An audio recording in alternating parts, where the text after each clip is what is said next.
Hey Glam Fam, welcome back. Today is going to be a review of episode 16 of Real Housewives of Potomac. So we start with Kiana, who, mind you, isn't even a friend, I don't think. Is she officially a friend of the show? I don't know, because she kind of came in kind of late. But we start with Kiana at her beauty and wellness spa as if sis just got a whole storyline.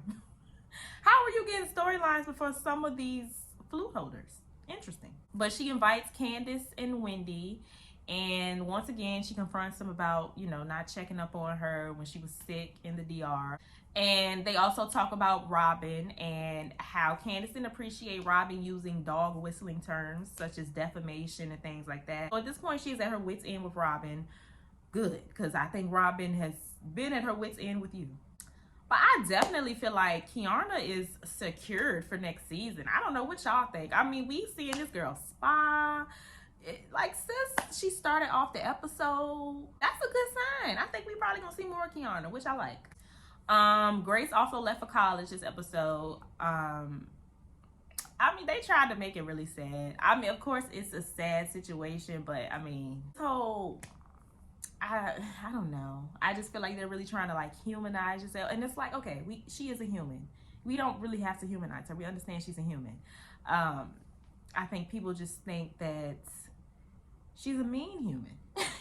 They keep trying to show us these moments that they think are like these tear jerkers, and they're not. It's like, okay, Grace went to college, feel bad for Jazelle, but we still don't like her. It's like they're trying to make her likable. Because one thing I've noticed that the fans, they always say, you say what you want to say about Jazelle, but she's a good mother. You can say Jazelle is this, you can say Jazelle is this, but you can't say she's a bad mother. So I feel like the producers tried to use her motherhood this season, because that's the one thing that people cannot talk about when it comes to Jazelle.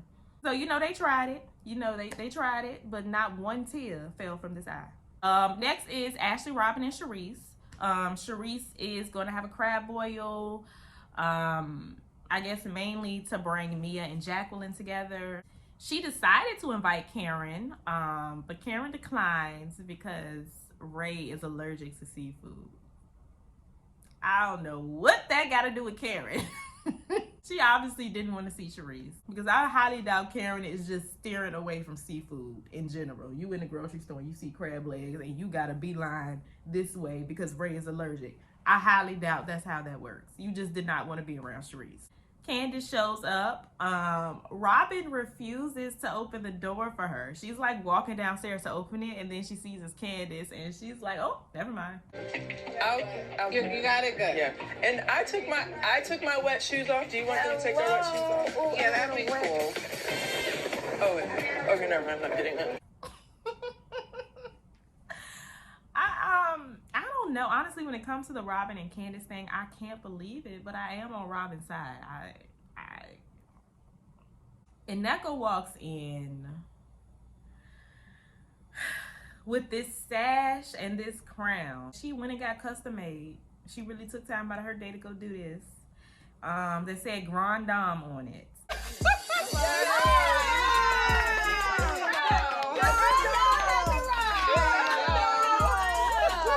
And Nneka is really goofy enough to be walking around with this crown and this sash. And this just goes to show you that they actually don't care about this Grand Dame title. They're just trying to get under Karen's skin. Because I thought Charisse was the Grand Dame. So she don't have no problem just handing it off to this random Nneka. Who's going to be the Grand Dame next season? Kiana? So Mia arrives last, of course, because her and Jacqueline are the main events. But it really wasn't a main event, though. But yeah, they go to the champagne room to talk, and we kind of get to the root of their camaraderie with each other. Last season I kind of felt like Mia just was rude to Jacqueline. Like, she treats her like she's her little lapdog or her little sidekick. Obviously that's because Mia is still upset with her because of the things that happened to her as a child.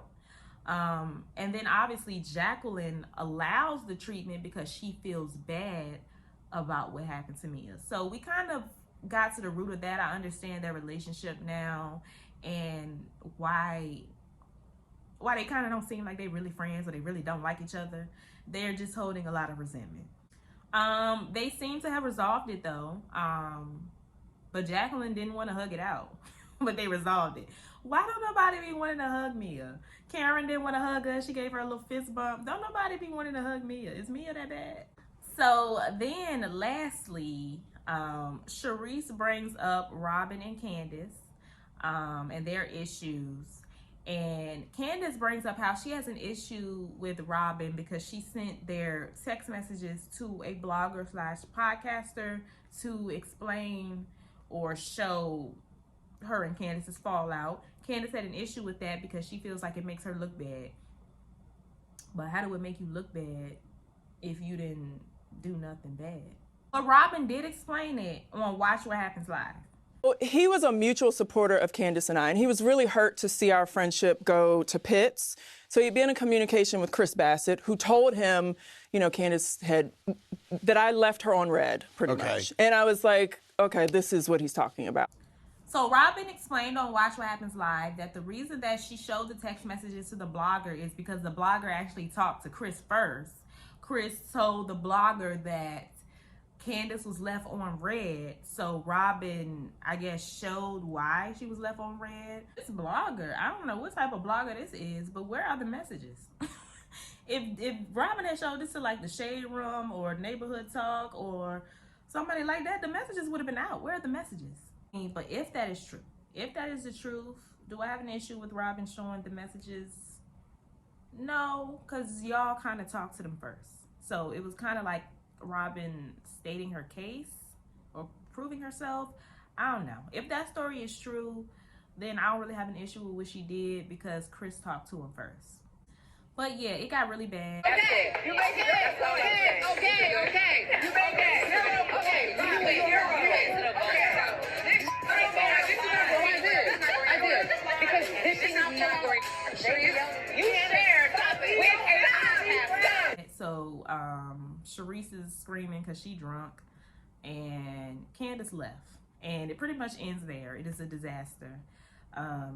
And next week is Ashley and Jazelle's clothing line. They have their fashion show, and this is also where this fight happens. Now, I don't know if they're going to show the fight. Okay, but we're acknowledging that it happened. Okay, good.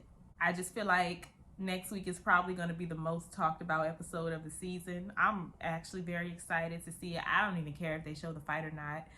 Because I've seen it, I've reacted to it, and y'all can go see it on my channel. But I just want to know where it came from, because Kiana and Deborah, they don't even really know each other like that.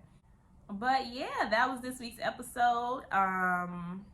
Is next week the finale? I feel like next week is the finale. Yeah, okay, yeah, we going out with a bang. But yeah, we are finally coming to the end of this season, and I'm excited. But I'm annoyed at the same time because what we gonna do after that? We ain't heard nothing from Atlanta. I'm not watching Jersey. What am I finna do when this is over? But yeah, y'all let me know what y'all thought about that in the comments down below. Stay happy, healthy, and all of that good stuff. And I will see y'all in my next video. Bye.